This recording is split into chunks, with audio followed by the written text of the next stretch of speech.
And the first one up, let's start here talking about Doug Pederson again. Alrighty, he's no longer Philadelphia Eagles head coach. Unfortunate, we feel for the man. We truly believe he is a real solid coach. I'd put him in top 10 coaches in the league. Do I go that far? Do I go that high on the man? That's Seattle Pete Carroll. I put him in top 10. Sean McVay, I put him in top 10. Cliff Kingsbury, I put him potentially in top 10. Maybe we'll put him at top 15. Kyle Shanahan, I mean, you got to put him somewhere. Definitely top 10. He's been into the Super Bowl a couple of times. So the NFC West definitely has a stacked coaching roster. Sean Payton, you got to put in top 10. Bruce Arians, got to put in top 10. Yeah, maybe there is no room for Doug Pederson in the top 10. Matt Rule, he's not even in the top 30, and there's 32 teams, folks. Atlanta's new head coach, can't put him in there. Ron Rivera, top 15, top 10. Let's set him in the top 15.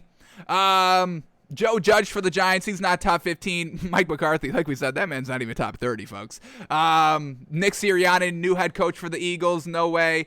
Matt LaFleur, I think I'd put him in top 10. He's real solid, potentially top 15.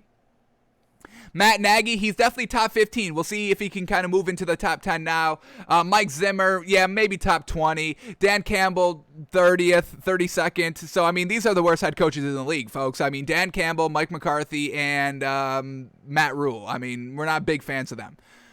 What do we got for the so the Lions. So, I mean, the NFC really has, how many did we say? We said Matt LaFleur, Ron Rivera, potentially, Sean Payton, and then everybody in the NFC West. So that's, we got 6 top 10 head coaches just in the NFC alone, folks. Then we go to the AFC. Mike Vrabel, I think we put him in top 15. Frank Reich, maybe top 20-ish, real solid there. New head coach for the Texans, nowhere near there. Urban Meyer, unproven, can't put him in the top 10. Sean McDermott, we can definitely probably put in the top 10 there. Bill Belichick, obviously, we got to put in the top 10.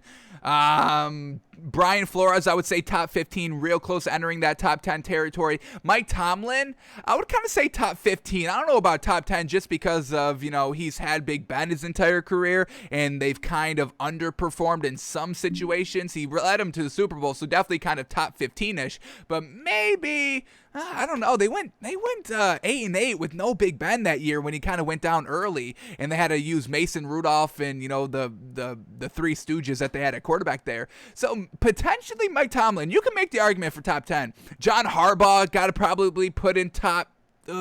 He's another tough one. Won a ring with Joe Flacco, but that was really it.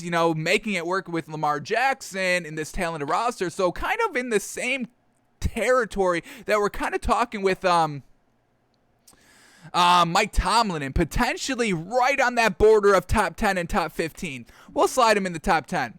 Andy Reid, got to put in top 10, and that's really it. So Doug Pederson could definitely kind of be like number 9, 10, 11, 12, right in that nice range of top 15 and top 10. So, yeah, I would say top 12-ish in the league. I've got no problem saying that. All right, so now we're talking about Doug Pederson. Unfortunately, he does not have a head coaching job, and that makes us a little upset. We would like to see this man still in the league. I mean, there's countless. I mean, folks, like we said, he's top 12 coaches in this league. So those other 20 teams, y'all need to get rid of your head coach and hire this man. So he's taking the year off of coaching, unfortunate, but we get another kind of inside look of really what was going on with this Eagles team this season that just kind of unraveled. They got rid of Carson Wentz, they got rid of Doug Pederson, and are kind of just moving on decent little rebuild. So we get another inside look of that. So Doug Pederson says the Eagles didn't draft Jalen Hurts to undermine Carson Wentz, and said that Carson Wentz was definitely our starter. He was the franchise. So once again, that's kind of what we were thinking, that, you draft Jalen Hurts just to kind of have a solid backup. Carson Wentz was still the face of the franchise. I just don't think that was ever truly communicated all the way down the line from the general manager to the head coach to Carson Wentz. And I think that's where all the really dysfunction came, in the kind of, upsetness that Carson Wentz just had overall with the Philadelphia organization. So let's go into this article right here, and let's kind of see, did they have a game plan with Carson Wentz? And if this was truly the case, I don't understand why we got rid of Doug Pederson in the first place of Philadelphia. So, you're what's the general manager? It's like Howie something. Let's get that up real quick, just so I have his name right. Eagles general manager. Howie Roseman. Okay. Howie Roseman, and then Jeff Lurie, he's the owner? Was he the owner? Who was Howie? Jeffrey Lurie.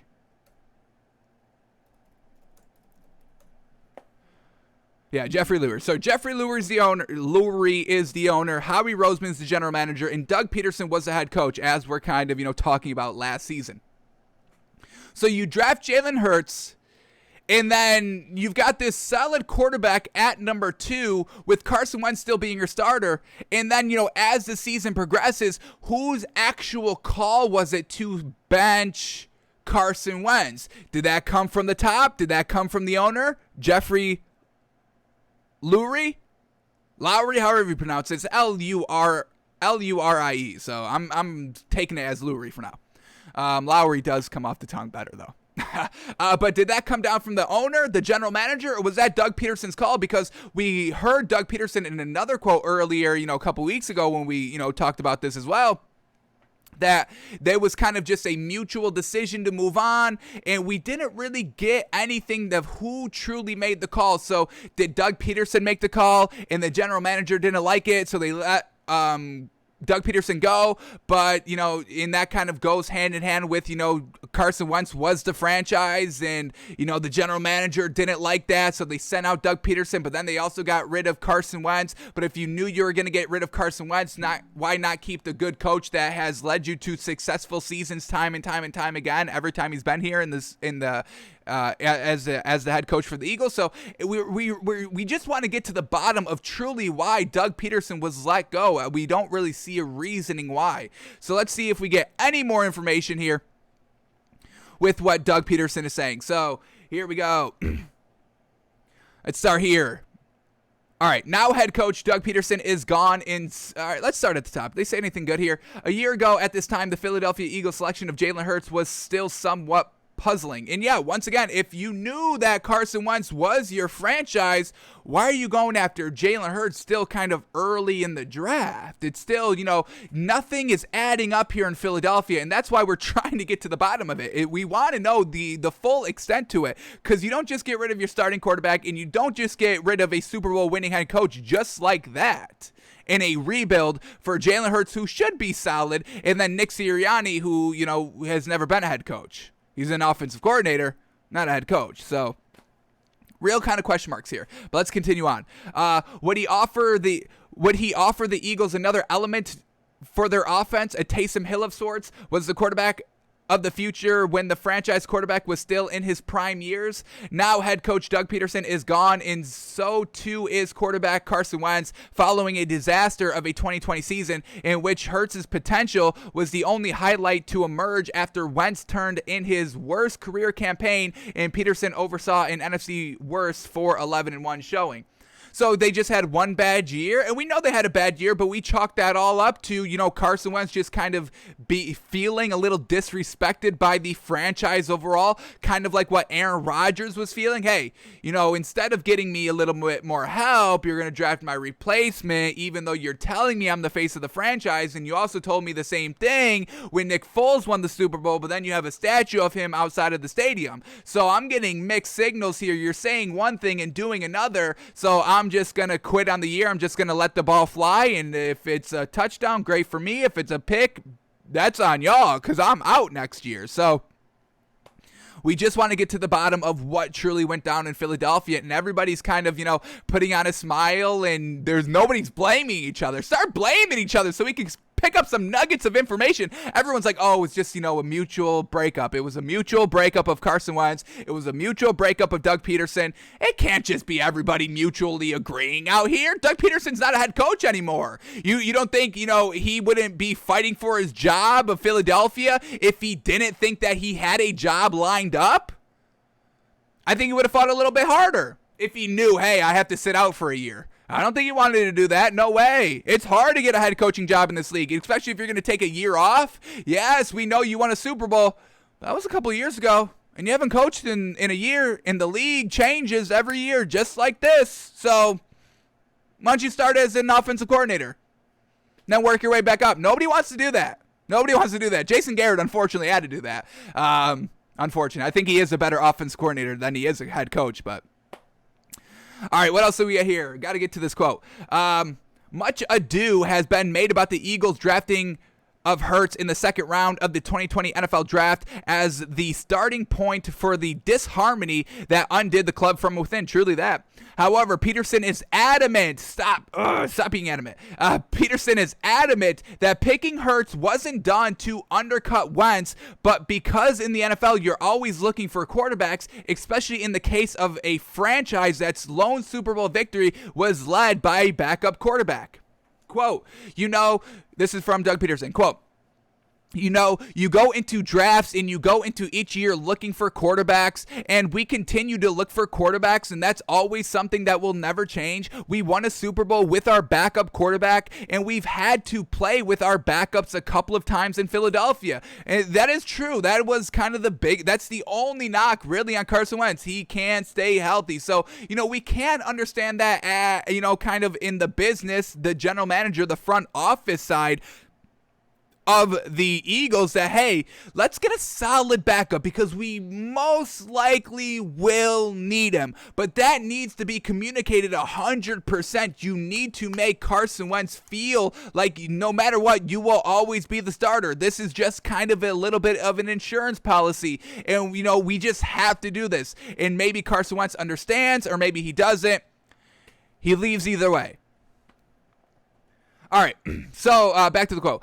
So we did that a year ago and brought in Jalen Hurts, not to undermine Carson Wentz, not to do anything to take away his job or anything, because Carson was definitely our starter. He was the franchise and all that moving forward. But someone that could come in and could be the backup and learn how to play the NFL game, bring his talents to the Philadelphia Eagles. So once again, I just don't think there was great communication here in the Eagles. I believe they had in mind, the mindset that Carson was the starter, but also in the back of their mind, they're like, this man's not reliable. So, we've got to just be ready for that at a moment's notice. And I think Carson Wentz took that as a little bit of a slight, a little bit of a dig, and just kind of, everything that's been happening previously.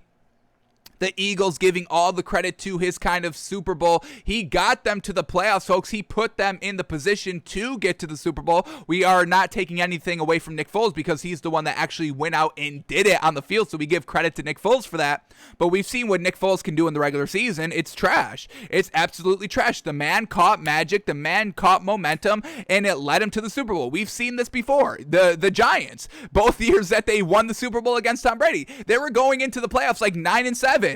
Nothing great. Eli Manning catches magic, the defense catches magic, and they win the Super Bowl. This is not out of the realm of what happens in the NFL. But you do need somebody that can get you into the playoffs to set you up for that, because if you don't get into the playoffs, if you're not good in the regular season, you're not going to get into the playoffs for that magical run. So I think that Carson Wentz was like, hey, I would like a little bit more credit. I don't need all the credit, but I want way more than what you guys are giving me. And I never thought, and I really don't think the coaching staff and the owner, the management here in Philadelphia was truly letting Carson Wentz get the recognition and the respect that he still kind of deserved for his play in the regular season. All right, do we get any more quotes here? We get one more. Here we go. Or maybe two more. Here we go.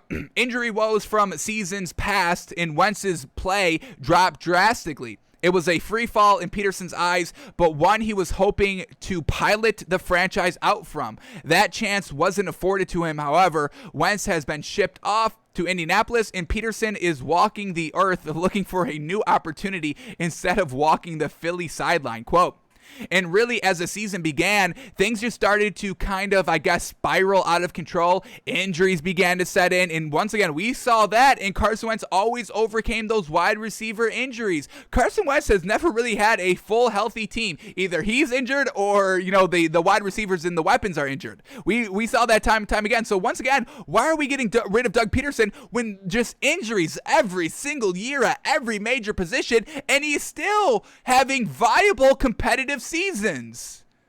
I don't get the breakup of Doug Pederson. That's what we kind of understand what was happening with Carson Wentz. But what the heck was getting rid of Doug Pederson? What was that accomplishing? We don't get it. But let's continue here. Injuries began to set in. Quote, we weren't playing very well. Turnovers offensively. And yeah, I mean, Carson Wentz had 15 and he even played the entire season. That was real bad. But once again, he was just letting it fly. I don't care, man. I'm done. I'm done after this year. I'm just going to let the ball fly. That's it. I'm going to show what I got. I'm going to showcase my arm. And, hey, if it's turnovers, I don't care. I'm not here next year. I do not care. Bye. But here we go. Back to the quote. Turnovers offensively, just a number of things, penalties, more injuries, compounded problems, and it just became harder and harder as the year wore on. No one person is to blame for any of what happened last year, and it's just unfortunate for me because I was hoping to really have an opportunity to fix the issues that we had and kind of get everything back on track. Whether it was going to be this year or next year, and obviously that didn't happen. I don't spend a lot of time thinking about the ifs, ands, and buts. I just focus on the future, and I look forward to that. All right, last quote here. Obviously, my goal in my hiring in 2016 was to hopefully bring a championship to Philadelphia, and we accomplished that in our second year there. Fantastic. I mean, once again, year 2 and you win a ring, then injuries start to set in. Carson Wentz is still getting injured. Wide receivers are still getting injured. And he's still having decent seasons, folks.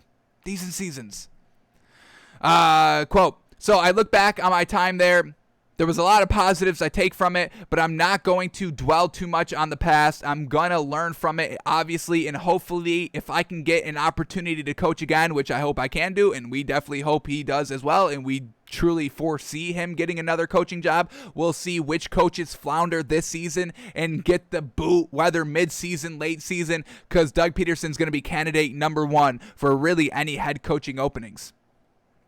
And I'll take the good with me. So we don't get any information. We just want to know why Doug Pederson was fired. That's it. That's it. Can somebody tell us that? That's all we want to know. We know why Carson Wentz left. We know why he was kind of, a little pushed out. Why did Doug Pederson have to go as well? I would trust Jalen Hurts. I would trust Doug Pederson to mentor and shape Jalen Hurts. Absolutely. He's not having that chance. And could you imagine finally a great wide receiver in Devontae Smith? Hopefully he can stay healthy. He doesn't get that chance. Unfortunate.